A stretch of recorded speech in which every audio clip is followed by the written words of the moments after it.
Hi friends! Okay, I'm really excited about today's video. I'm gonna hop right into it because this has changed my life, and I know that there are quite a few people out there whose life this can also change. It's changed my life so much for the better, and I want the same for you. So let's get to it. Today we're talking about how getting off of social media can change your life. Don't run away. If you're addicted to social media, don't run away right now. You can stay on social media. I'm not telling you you need to get off.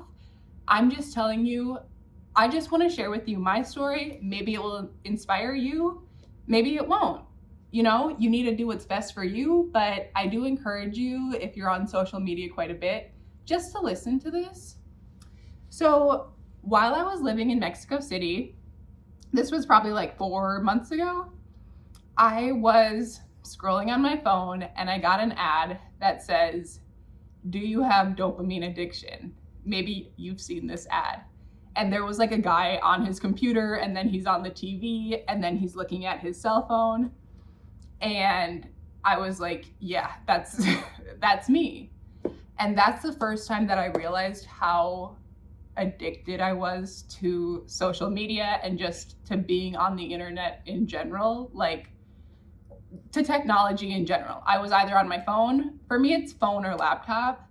I was on those just literally at all times, like all the time. So that was the first little bug that was put in my head that was like, hey girl, you're on this too much, you're addicted.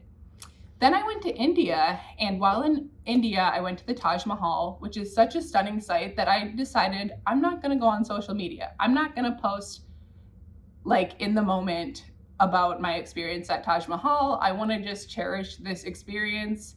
And I just want to be present with my boyfriend in this moment. So I didn't post on social media about the Taj Mahal. And from there, it was just like, wait, that felt really good just being present at the Taj Mahal. And from there, I went cold turkey, and I stopped posting on social media. Well, I stopped scrolling. Like Instagram has been my thing that I've been the most addicted to in the past. I know for others it's TikTok, for others it's YouTube Shorts. For me, it was Instagram. So I just stopped opening my Instagram app completely. And I stopped opening TikTok as well. So here's what happened once I stopped. I started listening to podcasts. I started listening to like self-growth podcasts. I started listening to podcasts on motivation. I started listening to audiobooks. I started reading. Like, I started doing all these things that were growing me as a person. Like, I feel like my brain has just gotten bigger, so to speak, like in comparison to when I was scrolling on Instagram or TikTok. Now, I know a lot of you might say, well, I'm learning on Instagram, I'm learning on TikTok. I personally believe that learning on TikTok or Instagram just is not at all the same to learning from things like reading books and to things like listening to other stories through podcasts or through interviews. Through going to in-person events. That's another thing I started doing. Like, since I wasn't getting my social fix from my phone, it forced me to start going to events and to get out of my house, because it's like I feel way more of a need to socialize. So where I'm at now is, y'all, I'm in the process of buying my second house. I honestly do not think I would have started this process if it weren't for getting off of social media. Here's part of why: because through the books I've been reading, it's been building my confidence. Through what I've been watching on YouTube, it's been giving me the knowledge of how to go about buying a second house. I've been listening to podcasts on motivation, and one of those podcasts said, like, if there's something you've been wanting to do, take the first step to do it today. And so I emailed my loan officer like, hey, I've been thinking about buying a house. Can we just simply talk about it?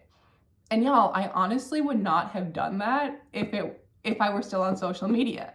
Yes, there are things I was learning from scrolling on my Instagram, but actually like I said, in comparison to reading books, listening to podcasts, listening to audiobooks, going to in-person events, what I was learning from social media was down here, and what I was learning from all these other things has been up here. And what I also realized is when I bought my first house, guess what? It's when I had taken a long break from social media. I was also not on social media when I bought my first house, and I honestly think it's probably because of the same things. I started getting out, I started chatting with people, I started messaging my friend who's a realtor just to talk about real estate because I wasn't scrolling on a phone.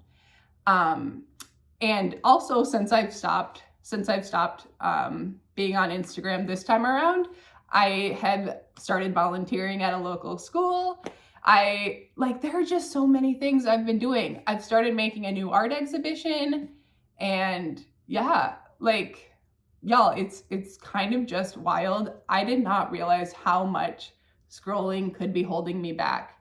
And you may be thinking you can't blame it all on scrolling, but I kind of can. I mean, it's me that was doing the scrolling, but the scrolling on social media, the amount, I was scared to even go see how much time I was spending on it because it was ridiculous. And I think it just keeps your brain stuck. I don't think when you're scrolling, you're really doing much with the brain. It's kind of just on autopilot. And so my recommendation is you don't need to get off completely, or you don't need to listen to me at all. But my recommendation would be challenge yourself to put your phone completely away, put it in a drawer so you can't see it for at least 1 hour a day. Start with 1 hour a day and see what you do when you're not scrolling. And soon, I think it will happen that you're realizing all the benefits, that you'll leave it in the drawer for longer and longer. And watch how your world changes, y'all. Watch how your world changes. Social media, oh my gosh. I used to fight for social media, how great it is. And I know it has its benefits. And if you are able to scroll and not be addicted to it, fine. That's fine. For me, it just happens that once I start, maybe I'm not doing it too much, but I just start doing it more and more and more. And yeah, for me, it's just being off of it has been game changing. It's been life changing. And yeah, that's where I'll leave it. Let me know your thoughts. Can you relate to this? Can you relate to dopamine addiction? Or is it not a problem at all for you? Have you never been on social media? If you have gotten off, what did you start to do once you got off? Anyways, that's all that I have this time.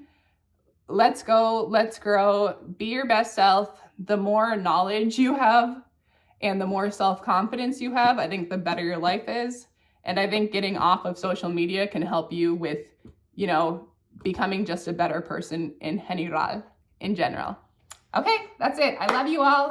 Like, comment, subscribe, ring the notification bell, and I will be back next week.